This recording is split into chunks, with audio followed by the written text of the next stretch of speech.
Bonjour, bienvenue dans ce 14e chapitre consacré au marketing digital. Après avoir étudié la publicité digitale, il est temps d'aborder une étape cruciale, l'analyse. En effet, dans le monde numérique, chaque action laisse une trace. Deux points. Clic, vue, partage, conversion.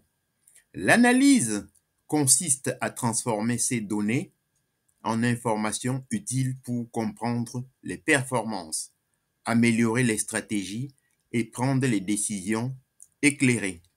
Sans analyse, le marketing digital reste une succession d'actions sans direction. Petit 1. Qu'est-ce que l'analyse? Point d'interrogation. L'analyse digitale est le processus qui permet de collecter, mesurer et interpréter les données issues des campagnes en ligne. Elle répond à des questions essentielles. Quelle action fonctionne? Point d'interrogation. Quel contenu engage le plus? Point d'interrogation. Quels canaux génèrent des conversions? Point d'interrogation. Où se trouvent les points faibles de la stratégie? Point d'interrogation. Passons maintenant en deux. On voit les indicateurs clés de performance. KPI.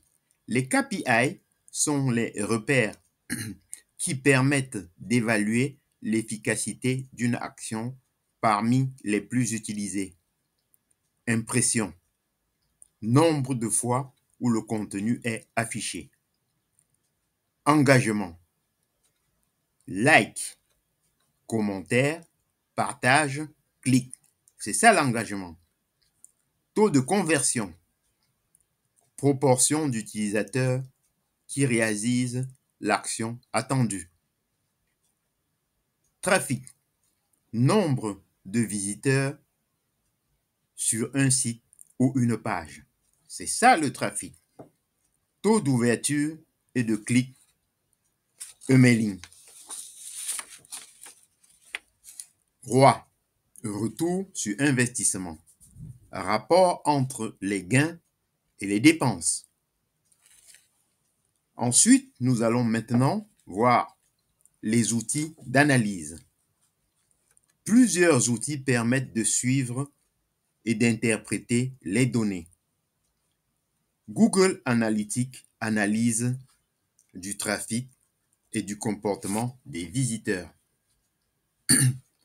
Par ailleurs, on a les statistiques des réseaux sociaux. Facebook Insight, Instagram Analytics, LinkedIn Analytics. D'autre part, on a YouTube Studio, suivi des vues, abonnés et interactions. Ensuite, les outils e-mailing, taux d'ouverture, clic des abonnements. Enfin, le CRM et performance e-commerce, c'est-à-dire suivi des ventes et des clients. Maintenant, nous allons voir en 4 l'importance de l'analyse continue. En effet, l'analyse n'est pas une étape ponctuelle, mais un processus permanent. Elle permet de, 2 points, identifier les tendances. Ensuite, ajuster les campagnes en temps réel. D'autre part, optimiser les budgets. Ensuite, anticiper les besoins de l'audience. Enfin, améliorer la qualité du contenu.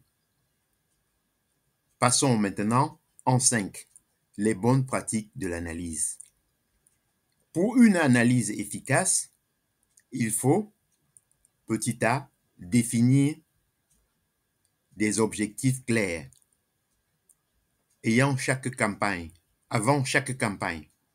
Ensuite, Choisir les KPI pertinents en fonction de ses objectifs. D'autre part, comparer les résultats sur différentes périodes. Par ailleurs, utiliser l'A/B testing pour tester plusieurs versions du contenu. Et enfin, tirer des conclusions concrètes et mettre en place des actions correctives. À titre de conclusion ici, c'est-à-dire en 6, l'analyse est la boussole du marketing digital.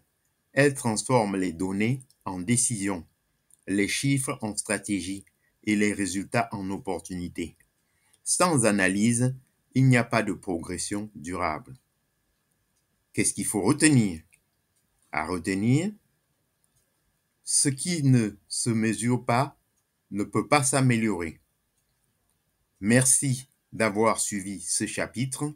Le prochain épisode portera sur le chapitre 15, l'optimisation, où seront explorées les méthodes pour affiner les campagnes, maximiser les résultats et atteindre une performance durable.